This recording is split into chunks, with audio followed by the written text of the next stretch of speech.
Yo, yo, yo, yo, yo, yo, yo. It's your boy MF Crypto here, aka Quant'S, aka the Wife Changer, aka the Quant Father.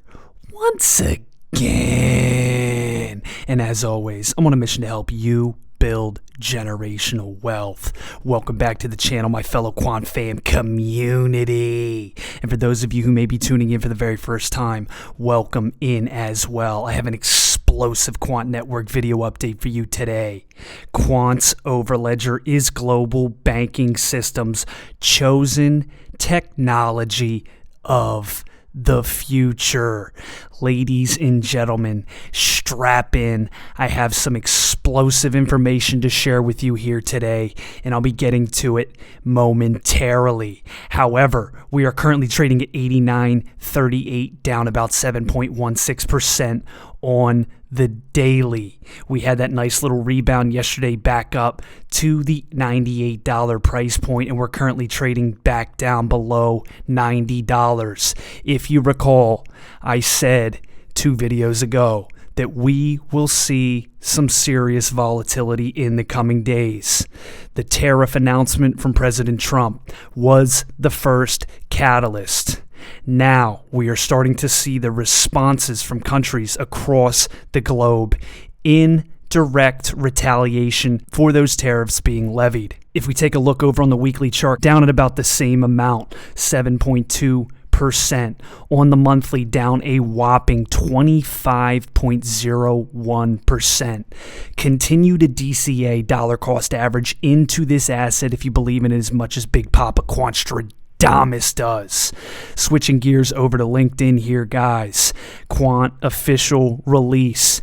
Decentralized in nature, permissionless blockchains, also known as public blockchains, are open networks that do not limit the number of participants that can join the consensus process used to validate data in transactions. Some of their key characteristics include 1. Transparency of transactions, 2. Open source development, 3. Anonymity, with some exceptions, 4. No central authority. So why would a bank consider using one? Let's find out, ladies and gentlemen. Business continuity planning. In the event that something goes wrong, we can use an alternative blockchain or try again to ensure continuity and enable the smooth running of a business's operations. Technology-based controls over parties and transactions. We enable institutions to do this through secure signing, access management, and secure transactions, all while sitting over top of all existing systems. It interchanges and makes it compatible with any-to-any operating system, and it's why the Overledger system is second to none and bigger than crypto itself. It is enabling banks to connect seamlessly to any other blockchain or operating system. This technology is a complete game changer and will overhaul the financial system of our planet. Make no mistake about it. Permissioning a subset of node infrastructure. We can overlay and segment institutions to allow them to have their own infrastructure that is private to them. Technology to address privacy and confidentiality. We address this by enabling institutions to put data on chain. Encryption of data and secure signing. This is one of the biggest use cases of Overledger, guys. Enabling institutions to put data on chain and encryption of the data and secure signing, making sure that that data is completely secured, will not be hacked, and will not be given to another party or a third party without the secure signing off from the end user. Absolutely mission critical, and the banks need to know that they can trust the Overledger system. It's been proven to be the most secure technology in the interoperability arms race to date, and I continue to see major improvements made on the back ends to absolutely solidify Gilbert Verdian's position as the de facto technology solution provider of the new infrastructure of our planet. Technology to address liquidity risk. We offer liquidity management through real-time monitoring of the health of funds, values, and potential risks. Guys, The banks are not going to adopt anything that brings on significant risk. The banks are all about playing it safe and secure. Now that the regulatory framework is in place, especially for staking in the United Kingdom, we are going to see a massive influx of not only regulatory compliant businesses and crypto startups entering into the United Kingdom, we are also going to see massive improvements in the legislature and other constituents throughout the country that are going to be more pro-crypto once it is explained to them, and the lobbyists make it clear, especially here in the United States where lobbying is massive. They will ensure that these constituents and the legislative bodies understand that Overledger is going to change everything for the better. It is a true technological wonder of the 21st century, and it's a matter of time before it's adopted on a global scale. So, in saying that, guys, what's in store for the future? Permissionless blockchains are not yet ready for institutional adoption. As I've said multiple times over the past few weeks, we are still several years away, guys. But 2026 will be a hallmark year for massive ramping up of not only regulatory clarity, but adoption as well, and we start to see beta phases for the Overledger come into effect. The current sentiment towards permissionless blockchains is comparable to the initial response to the internet, which was also considered too much of a risk. And now we know how transformative the internet was. If we can capture even just a sliver of that ingenuity, and I believe this to be a larger innovation than the internet itself, that's how incredible this technology is, guys. We are on the precipice of generational wealth. No doubt about it in my mind.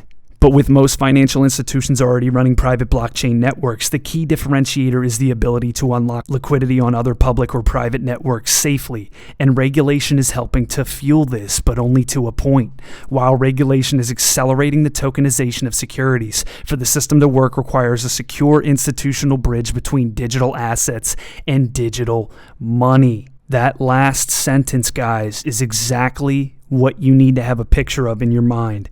This Overledger system, provided by Quant Network, is the secure institutional bridge between digital assets and digital money. It is the connecting system between banks and blockchain and digital assets. This is a project you cannot afford to sleep on. It is the #1 crypto asset on planet Earth. Quant'S technology provides the necessary controls to allow banks to safely and securely adopt and interact with public blockchains without exposing themselves to significant risk. So, all the pros and benefits for the banks and financial institutions and the end users of blockchain, with none of the risk, none of the security issues that you deal with today, mitigation of fraud, being able to validate every single transaction that's made between the banks and these digital ecosystems, guys. This is completely changing the game. You need to have your head on a swivel and continue to pay attention to the progress that is being made, not only in the United Kingdom, but across the globe when it comes to digital assets, because it is going to come. And once it comes, the floodgates are open. There's no turning back. And it will eventually be too late for you to join in on this generational wealth mission that I am on. I hope each and every single one of you are ready, because the time is coming. It is getting closer. You do have a window of opportunity still, but that window is narrowing by the day. Switching gears over to Twitter. At Quant Network, official tweet from them: programmable payments refer to the introduction of intelligent bank accounts with built-in personalized logic, allowing people to add highly specific conditions to transactions. They can equip banks with a significant competitive differentiator to deliver valuable, innovative products. This system that Quant Network has laid out, they are the pioneers in DLT, distributed ledger technology. Interoperability is the way that banks can offer the most cutting-edge technology and the most secure and personalized ways to leverage their money for maximum gain and benefit, not only from the bank's perspective, but from the end user's perspective as well. It's going to open up a whole new world of realities when it comes to putting your money to use that never previously existed, guys. It's hard for me to quantify, if you will, how massive this technology is. And I'm very confident in Gilbert Verdian and his brilliant team of executives with their unrivaled resume within the financial sector to bring this across the goal line and get it in front of the banks and let them know we can take your game to the next level. They not like us, ladies and gentlemen. Nobody else in all of crypto, or the planet for that matter, has the interoperability solution that has made the strides and followed the regulatory framework like Quant Network does. Once the dominoes begin to fall, and we saw one of the major ones just recently, with staking clarity now in effect in the UK. Coinbase has already jumped on board and entered the UK for crypto services and asset capability. You are going to see a massive influx in the UK, being a massive ally of the United States with the pro-crypto administration now in effect here with President Trump. We are going to see the advent of an incredible cryptocurrency and blockchain renaissance, and the banks will be some of the biggest benefactors of that renaissance. I'm going to finish this video off, guys. I don't usually do this, but I like this tweet to show you the upside potential of this asset. And we are looking to be the overarching network of all networks for the future financial system of the planet. Keep that in mind. This is a QNT ROI chart. With a current investment of $10,000 at 50 billion market cap, your $10,000 investment will be worth $358,000, which for comparison's sake, guys, let's go over here to the market cap rankings. A $50 billion market cap would put it above Dogecoin, which we know Dogecoin has absolutely zero utility whatsoever. Dogecoin isn't aiming to be the overarching network of the future financial system of the planet. That would put it between Dogecoin and USDC, which is a stable coin. And Quant Network is aiming to be a platform that interconnects and makes usage of stable coins on a level that the world has never seen before. Get your ducks in a row. It's simply a matter of time before Quant Network changes the entire financial system forever. Never financial advice, but if you believe in this asset, continue to DCA, dollar cost average into it. It is a true one of one. Nothing like it has ever been seen before. This is the greatest opportunity of our lifetimes. Do not allow it to pass you by. Thank you for listening. Thank you for tuning in. This has been another feature presentation by MF Crypto, aka Quant'S, aka the Wife Changer, aka the Quant Father, the #1 source for all your Quant Network news. I'll see you next episode. Cheers.